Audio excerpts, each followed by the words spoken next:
Hey fellas, welcome to the Reddit Guy. Today's stories are unbelievable, so stay tuned. Story 1. Am I the asshole for declining guardianship of my sister? I am a 27-year-old man, and I emotionally lost my mom when I was a teenager. When I was 15, my stepfather died after a long illness. Less than a month later, my mom moved on fast. New relationship, rushed marriage, and then a baby girl. Everything happened so quickly that I felt completely pushed aside. I stayed quiet, finished school, and the moment I turned 18, I moved out and cut contact entirely. Over the years, some relatives kept trying to push the idea that I should have a relationship with my half-sister. I was always clear that I did not want that. I did not hate her, I just did not want any connection to that part of my life. About 2 years ago, when I was 25, my family decided to get creative. They told my best friend about the situation and convinced her that it might be healing for me. She invited me to what I thought was a normal dinner. When I arrived, my half-sister was there. I felt betrayed. I did not make a scene, but afterward, I told my friend that putting me in that position was not fair to me or the kid. I explained that forcing a relationship would not magically make me want one, and honestly, it was not healthy for anyone. That was the last time I allowed anything like that. A couple of months ago, things completely fell apart on my mom's side. There were serious addiction issues that finally led to child services getting involved. Her husband ended up going to jail, and my mom lost custody because she could not provide a stable environment. Their daughter was placed with different relatives temporarily, but no one wanted to take her in long term. That's when my name came up. I did not hesitate to say no, repeatedly. I warned my family that if they kept pushing, I would cut contact completely. Eventually, the girl entered foster care. A caseworker later reached out and asked if I would reconsider becoming her guardian, or at least have contact. I declined and asked not to receive updates or have my information shared. My family did not take that well. I started getting messages calling me heartless, selfish, and cruel. They asked how I could live with myself, whether I felt guilty, and if I worried I was throwing away my sister. I was honest. I told them I do not want one. They even asked if I would be okay knowing she might be mistreated in foster care. I told them that if they were that concerned, they were free to step up themselves instead of pressuring me. After that, I blocked everyone. Later, a weird cousin confronted me in public. He followed me for a long time while I was out with friends, then accused me of being cold and abandoning family. I left early to avoid a scene, and honestly, I'm glad I did, because if I had stayed, I probably would have beaten the hell out of him. Here's the thing, I could have taken her in. I have a stable job, a small but decent place, and a spare room. I could have made it work. I just don't want to. I don't think forcing myself into a role I never wanted would be good for either of us. So, am I the asshole here? Let's take some comments. Commenter 1. Not your circus, not your monkeys. Commenter 2. Not the asshole. Your family can take the child in. I would ask them how they could live with themselves if they don't, since they are fine pushing the responsibility onto you without taking any themselves. The child should be with someone who wants them, which is not you. Commenter 3. It is extremely disrespectful of your family to ignore your boundaries like that. None of them showed up for him as a child. None of them want to show up for the half-sister either. These people are chronically not in my house, not my responsibility, but they will nag you, stalk you, and trash your name until you cave so their conscience is clear. OP's response. Thank you, that really helps to hear. One memory that keeps coming back to me is when I was about 17. I accidentally broke a window at my mom's place. It was genuinely an accident. Instead of handling it calmly, the whole situation exploded. My mom started screaming, her family got involved, and I was threatened with being kicked out of the house if I didn't somehow fix it. I remember standing there panicking, feeling like I didn't even have a home anymore over one mistake. That's the kind of environment I grew up in, completely unstable. So when people say I should step in now and take responsibility for her daughter, it feels unfair. I learned very young that I had to protect myself because no one else was going to for me. This is my opinion about this story. This is one of those situations where people confuse ability with obligation. Just because someone can step up doesn't mean they are required to sacrifice their boundaries to clean up damage they didn't create. The family's pressure says more about their guilt than it does about his character. Story 2. Am I the asshole for skipping my own surprise birthday party once I found out it wasn't really for me? I've never been big on birthdays. Don't get me wrong, I don't hate them. I just prefer something low-key. Dinner with my closest friends, maybe watching a film, something small. Everyone close to me knows this, especially my sister. Let's call her Maya. She loves big gestures and believes every birthday or achievement needs balloons, a theme, and much, much more. 2 weeks before my birthday, Maya started acting strange. She kept asking me if I would be free that Saturday and acted weird whenever I asked why. I suspected she was up to something, so I told her again that I did not want a party. She just laughed and said that, as usual, I was being no fun. A couple of nights ago, the night before my birthday, one of our mutual friends let it slip that there was a party. She mentioned what she was wearing. It turns out the whole family was invited and it was being held at our parents' house. Some coworkers were invited too, but here's the kicker: my ex. For context, my ex and I broke up about 2 months ago. It ended badly. There was no abuse or cheating, but it was not a pleasant breakup. I have made it very clear to everyone in my life that I want no contact. Maya knows this. However, she has told me multiple times that I should just get over it because he's a nice guy and has been part of our lives for years. The first thing I did was call Maya, demanding answers. She did not deny it. She said that this was our chance to finally talk everything out. She admitted she had not thrown the party just for my birthday, but also so everyone could see my ex again and we could fix things between us. She literally told me that I would thank her later. I completely lost it. I told her she had no right. I would have been ambushed into that situation on my birthday after I had specifically said I did not want a party. She told me I was being dramatic and ungrateful, that she had planned the whole thing because I would not find better and that it was a good gift. She said everyone had bought gifts, traveled to be there, and was excited. So yesterday, my birthday, I turned my phone completely off. I only told my best friend. We went out for lunch, took a walk, and I ended up having a great day. When I finally got home and turned my phone back on, it was chaos. Maya was furious. People were disappointed. Some even said I embarrassed Maya.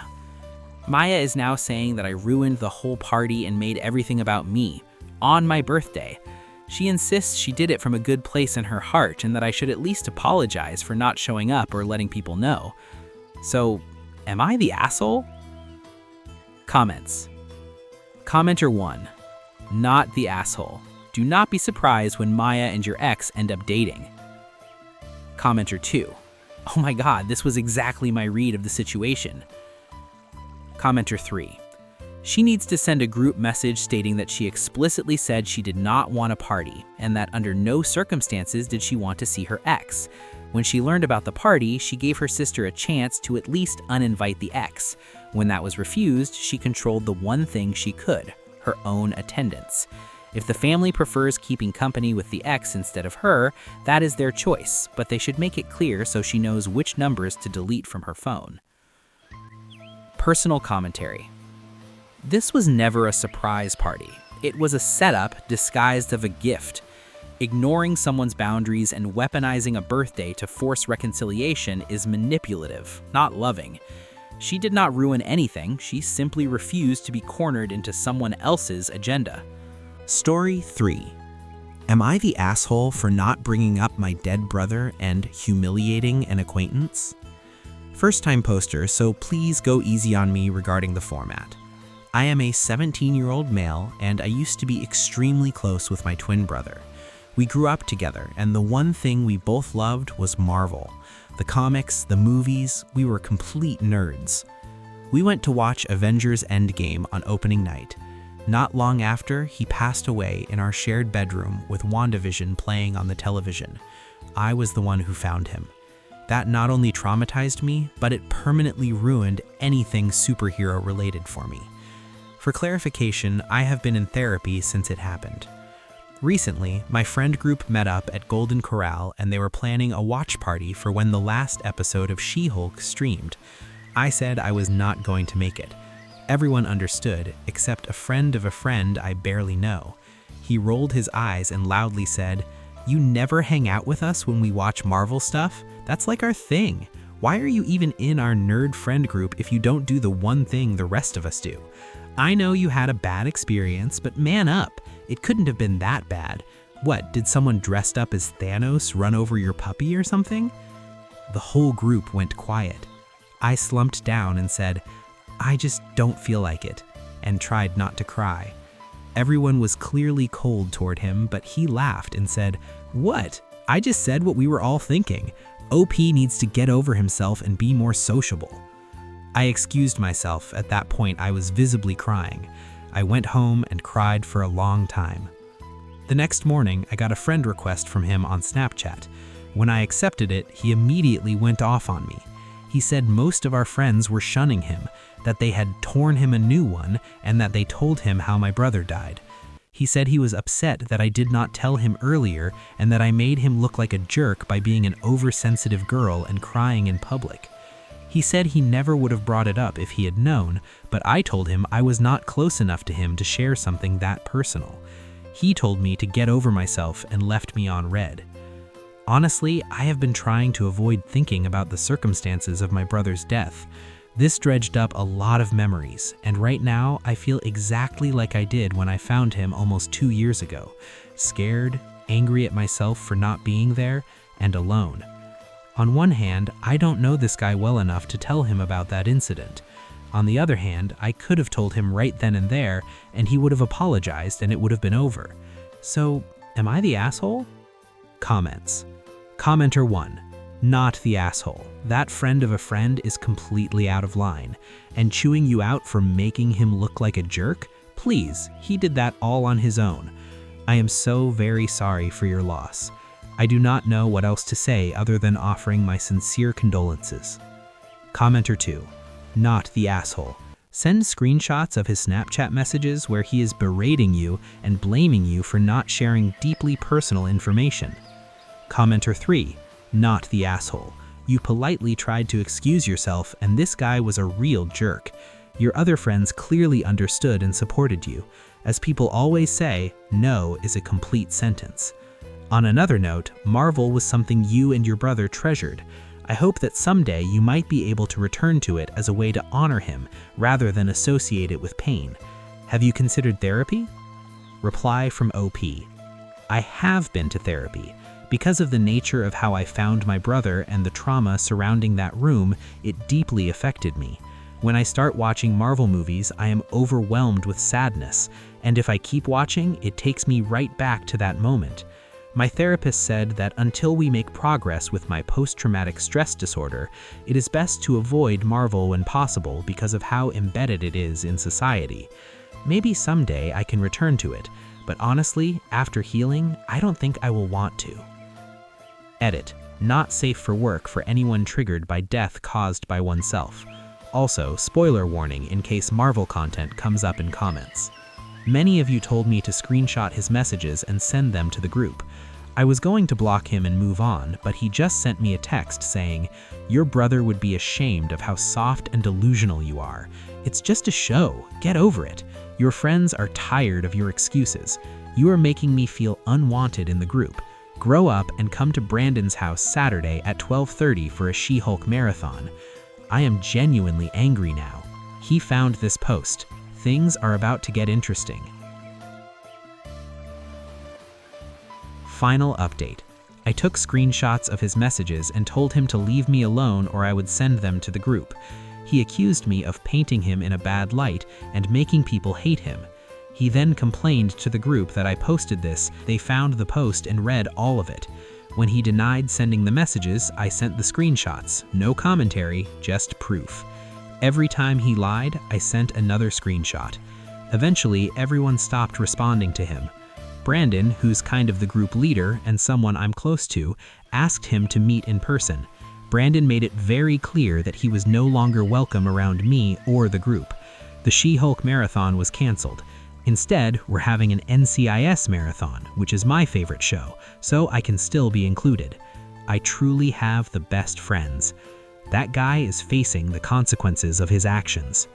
Final comments. People can be extremely dismissive of grief. When my dad passed away, I didn't expect other people to be the hardest part. I am glad OP's friends stood up for him. Commenter 2. I am so sorry for your loss. That pain never really goes away. Commenter 3. Grief is something you never truly understand until it hits you personally. Losing a parent or sibling is not the same as losing a distant relative, and people often fail to recognize that. Personal commentary. This story is a painful reminder that grief does not require justification or disclosure to be valid. No one is owed someone else's trauma, and cruelty doesn't become acceptable just because it's framed as honesty. The real heroes here are the friends who believed, protected, and chose compassion over ego. Story 4. Am I the asshole for questioning my engagement after my fiancé got mad at me for drinking while pregnant? Sorry if this is long. I just need opinions because I cannot tell if I'm being dramatic about this. Okay, so I am a 22-year-old woman and I recently got engaged to my fiancé, who is 23. We are both still living at home to save money so we can eventually get our own place. I still live with my parents, but I stay at his place most nights because it is closer to work and just easier. So this New Year's Eve, we were at his parents' house with family and a few friends. Nothing crazy, just a normal family get-together. His aunt was passing out champagne to everyone and asked me if I wanted some, but before I could even respond, my fiancé reached out and took the glass from her. I thought it was kind of weird, but I ignored it because he can be oblivious sometimes. I ended up going to the kitchen and pouring myself a drink. When I got back to the living room, he immediately noticed it and asked pretty loudly, "Is that alcohol?" I said yes. He started getting really upset. He said he could not believe I would do that he thought I was more responsible and that I was being reckless. I was obviously confused and asked him what he was talking about. He said something like, "You are really going to mess things up before they even start? You are going to hurt the baby."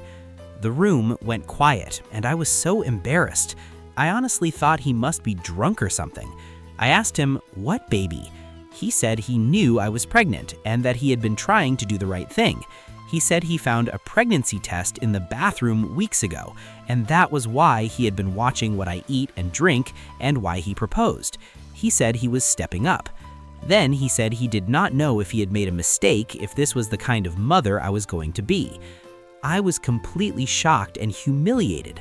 I told him I am not pregnant, but he just told me that I did not need to lie. For the record, I am not pregnant. I ended up leaving and going to my parents' house that night. I have not been back to his place since. He keeps trying to reach out to talk about it, but I'm not ready. That brings us to last night.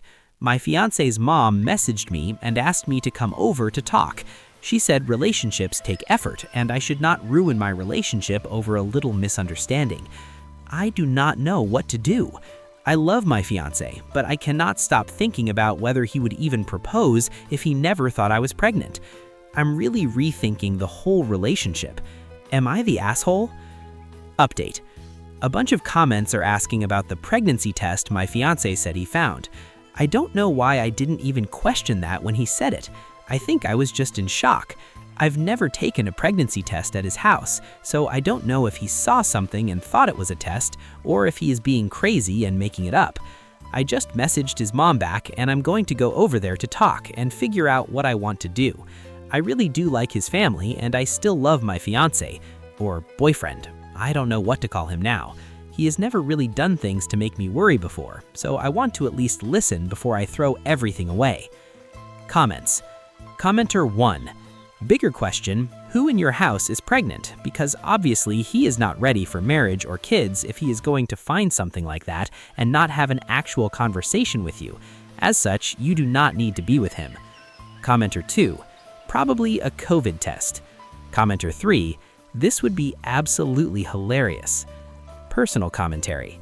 This story is alarming, not because of the misunderstanding, but because of how he handled it. Proposing, monitoring her behavior, and publicly shaming her without ever confirming the pregnancy shows a huge lack of communication and respect. Even if it started as confusion, the way he jumped straight into control mode is a serious red flag that absolutely justifies her questioning the engagement. This brings us to the end of our story. Make sure to comment, like, and subscribe.